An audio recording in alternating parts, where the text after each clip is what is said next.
ایک کان ایسا اور ایک کان ایسا، ایسا نہیں ہوتا، ہر چیز برابر. فعدلک، تجھے برابر برابر بنایا ہے. فی ای صورت ما شاء رکبک، جس صورت میں اللہ نے چاہا اللہ نے تجھے جوڑ کے رکھ دیا. ہمیں اللہ نے بنایا ہے، اور ہمیں اللہ کی تقدیر پر اور اللہ کی تصویر پر اور اللہ کے بنانے پر ہمیں راضی ہونا چاہیے. کون ایسا بدبخت ہوگا کہ جو اللہ کی بنائی ہوئی چیز میں اعتراض نکالے؟ اور پھر اللہ نے ہمیں بنایا کتنا خوبصورت ہے. اللہ قسم کھا کر فرماتے ہیں والتین والزیتون وطور سینین وهذا البلد الامین. تین کی قسم، انجیر کی قسم، زیتون کی قسم، وطور سینین، طور پہاڑ کی قسم، طور سینا. سیدنا موسیٰ علیہ السلام سے اللہ نے 2 دفعہ کلام فرمایا طور پہاڑ پر. اللہ نے تورات جیسی کتاب عطا فرمائی. طور کی قسم، وهذا البلد الامین، اور اس امن والے شہر کی قسم، مکہ کی قسم. 4 قسمیں کھائیں گی، عظیم قسمیں. اور پھر قسمیں کھا کر اللہ فرماتے ہیں اللہ کو قسم کھانے کی کیا ضرورت ہے؟ ہمیں توجہ دلانے کے لیے، ہمیں زور دینے کے لیے. اللہ قسم کھا کر فرماتے ہیں لقد خلقنا الانسان فی احسن تقویم. البتہ تحقیق ہم نے انسان کو بہترین سانچے میں پیدا فرمایا ہے. جانوروں کو دیکھیے، جانور جو ہیں وہ 4 پاؤں پہ چلتے ہیں. حشرات الارض کو دیکھیے، زمین پہ رینگتے ہیں اپنے پیٹ کے بل. انسان کو دیکھیے، انسان سر اٹھا کر چلتا ہے. اللہ نے انسان کو کتنا بہترین بنایا، اور اللہ نے انسان کو کتنا خوبصورت بنایا. کوئی مخلوق کیا وہ انسان کی طرح ہے؟ اللہ نے انسان کو کتنی نعمتیں دی ہیں، پاکیزہ رزق عطا کیا ہے. جو رزق انسان کھاتا ہے ایسا رزق کوئی جانور نہیں کھاتا. اللہ نے انسان کو دیگر مخلوقات پر فوقیت دی ہے، اور اس میں انسان کا ذاتی کمال کوئی نہیں ہے. اللہ نے انسان کو صلاحیت دی، اللہ نے انسان کو عقل دی ہے. اس عقل کے ذریعے انسان دیگر مخلوقات کو کنٹرول کرتا ہے، دیگر جانوروں پر سواری کرتا ہے.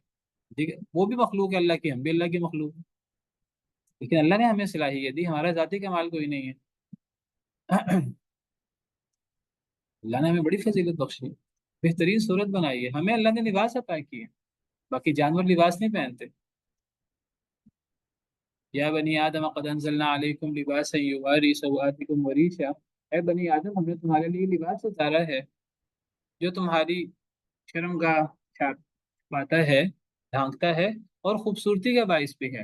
اور لباس التقوی ذالک خیر، تقوی کا لباس تو بہت بہتر ہے. تو وصورکم، اللہ نے تمہاری صورت بنائی. فاحسن صورکم، کتنی اچھی تمہاری صورت بنائی. کتنا احسان ہے اللہ کا. ورزقکم من الطیبات، اور اللہ نے تمہیں پاکیزہ چیزوں سے رزق دیا. جو رزق انسان کھاتا ہے وہ باقی جانور تو نہیں کھاتے. اب آپ دیکھیں کہ درندے ہیں تو وہ اگر گوشت کھاتے ہیں وہ اسی طرح کچا پکا کھا لیتے ہیں. وہ اسی طرح خون کے ساتھ اور باقی چیزوں کے ساتھ وہ لتھڑا ہوتا ہے مٹی کے ساتھ اور باقی چیزوں کے ساتھ وہ کھا لیتے ہیں. انسان تو اس طرح کی چیز نہیں کھاتا. انسان اگر گوشت بھی کھاتا ہے صاف کر کے پکا کے اس کو اہتمام کے ساتھ کھاتا ہے. اور پھر اللہ نے کیسا بہترین رزق دیا ہے، فصلوں میں سے، پھلوں میں سے، اناج میں سے. باقی جانور کیا کھاتے ہیں؟ وہ پھوس کھاتے ہیں، وہ گھاس پھوس کھاتے ہیں، وہ پتے کھاتے ہیں. انسان کیا کھاتا ہے؟ انسان درخت میں وہ پھل کھاتا ہے، بہترین چیز کھاتا ہے.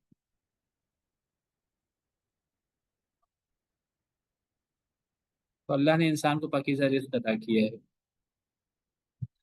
ذالکم اللہ ربکم، یہ ہے اللہ تمہارا رب. تبارک اللہ رب العالمین، بس کتنا برکت ہے اللہ جو تمام جہانوں کا رب ہے. اللہ رب العالمین کے ہم پر کتنے احسانات ہیں. تو اللہ جو ہے یہ تمام جہانوں کا رب ہے. تو اللہ اپنی ربوبیت کی بات کر رہے ہیں، اور یہ آپ دیکھیں گے بار بار قرآن میں، پچھلی آیات میں بھی یہی ہے، یہاں بھی یہی ہے. اپنی ربوبیت کی بات کر کے یعنی گویا کہ اس سے اللہ کا رب ہونا اور اللہ کے رب والے اعمال، توحید ربوبیت ثابت ہوتی ہے. اور توحید ربوبیت ثابت کر کے اللہ کیا فرماتے ہیں؟ اللہ فرماتے ہیں تمہارے معبودوں میں سے کون یہ کام کرتا ہے. یعنی یہ چیلنج ہے اللہ کو. یہ سارے کام جو اللہ نے یہاں گنوائے ہیں، پیچھے اللہ تعالیٰ نے دعا قبول کرنے کی بات کی، پھر اللہ نے رات اور دن کی بات کی، پھر اللہ نے تخلیق کی بات کی، اب اللہ تعالیٰ زمین کی تخلیق کی بات کر رہے ہیں، پھر اللہ آسمان کی تخلیق کی بات کر رہے ہیں، پھر اللہ ہماری صورتیں بنانے کی بات کر رہے ہیں، پھر اللہ ہمیں پاکیزہ چیزوں سے رزق دینے کی بات کر رہے ہیں. پھر اللہ فرماتے ہیں رب تو یہ ہوتا ہے. جب رب یہ ہے تو مطلب کیا ہے کہ تمہارے معبودوں میں سے کوئی یہ کام کرتا ہے؟ نہیں، وہ ہمارے معبودوں میں سے کوئی یہ کام نہیں کرتا جو انسانوں نے معبود بنائے ہیں، اور مشرکین کو بھی اس کا اقرار ہے۔ مشرکین اس بات کو مانتے ہیں کہ کوئی یہ کام نہیں کرتا جو کام اللہ نے یہاں گنوائے ہیں، اور قرآن کریم میں دیگر جگہوں پر گنوائے ہیں۔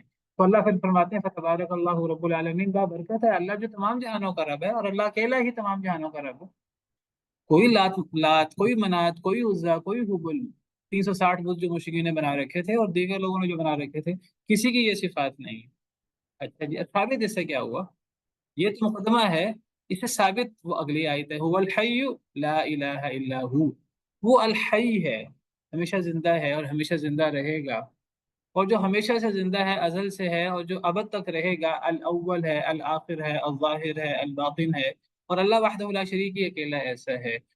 جب وہ ہمیشہ سے زندہ ہے اور ہمیشہ زندہ رہے گا، تو اس زندگی کے ساتھ اللہ کی عظیم صفات ہیں جو اللہ کے ساتھ ہیں، وہ بھی ازل سے ہیں اور وہ بھی ابد تک، اور وہ صفات بھی اللہ وحدہ لا شریک کی ہیں، ان صفات میں بھی اللہ کے ساتھ کوئی شریک نہیں ہے۔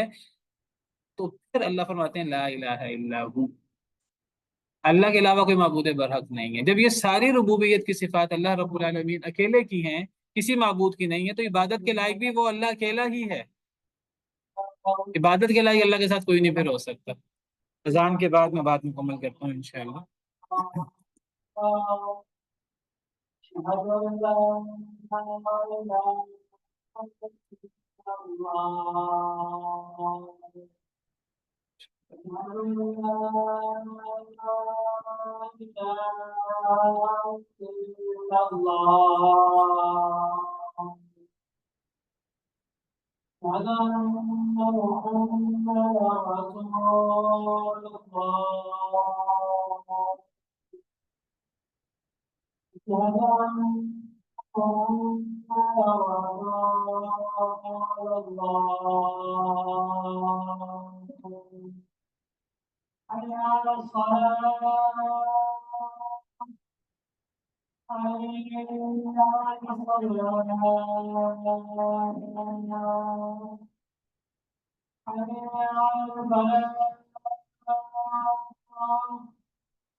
جی، تو پھر اللہ تعالیٰ نے پھر توحید ربوبیت سے توحید الوہیت ثابت کی۔ یہ بالکل ایسے جیسے پچھلے آیت نمبر 62 میں ہے، وہاں بھی یہی انداز ہے، ذالکم اللہ ربکم خالق کل شیء لا الہ الا ہو۔ یعنی اس صورت کا موضوع کیا ہے؟ دو مین چیزیں میں نے ذکر کی تھی صورت کے شروع میں، ایک اللہ کی توحید الوہیت لا الہ الا ہو، اور دوسرا الیہ المصیر، اللہ کی طرف لوٹنا، مرنے کے بعد کی زندگی، اور پھر اس میں جو جھگڑا کرتے ہیں کفار، یہی موضوع بار بار دہرایا جا رہا ہے۔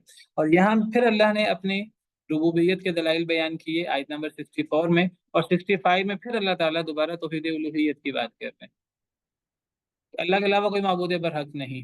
یہ عقلی دلائل ہیں اور یہ زبردست دلائل ہیں، ان دلائل کا کوئی توڑ نہیں ہے کسی کے پاس۔ فادعوہ، جب اللہ کے علاوہ کوئی معبود برحق نہیں ہے تو صرف اللہ کو ہی پکارو۔ بات عبادت کی ہو رہی ہے تو دعا بھی عبادت ہے، جیسے ہم نے پیچھے آیت نمبر 60 میں پڑھا۔ تو عبادت صرف اللہ کی ہوگی، دعا بھی صرف اللہ سے ہوگی، صرف اللہ کو پکارا جائے گا، اللہ کے علاوہ غیر اللہ کو نہیں پکارا جائے گا۔ ما فوق الاسباب، ہاں ما تحت الاسباب، کسی سے مدد مانگی جا سکتی ہے، تعاون مانگا جا سکتا ہے، جس پر پہلے بات ہو چکی ہے۔ بس پکارو اس کو، اللہ وحدہ لا شریک کو پکارو، مخلصین لہ الدین، اس کے لیے عبادت کو خالص کرتے ہوئے۔ عبادت صرف اللہ کے لیے خالص کرنی ہے، اس عبادت میں اللہ کے ساتھ کسی کو شریک نہیں کرنا۔ عبادت کی جو صورتیں ہیں، چاہے وہ پکارنا ہو، چاہے وہ جھکنا ہو، نماز سجدے کی صورت ہو، رکوع سجدے کی، چاہے وہ نظر و نیاز ہو، چاہے وہ ذبح کرنا ہو، چاہے وہ اللہ کے علاوہ کسی اور سے ڈرنا ہو، اللہ کے علاوہ کسی اور پر توکل کرنا ہو، اللہ کے علاوہ کسی کی قسم اٹھانا ہو، یہ ساری عبادت کی صورتیں، یہ صرف اللہ وحدہ لا شریک ہی ہو سکتی ہے۔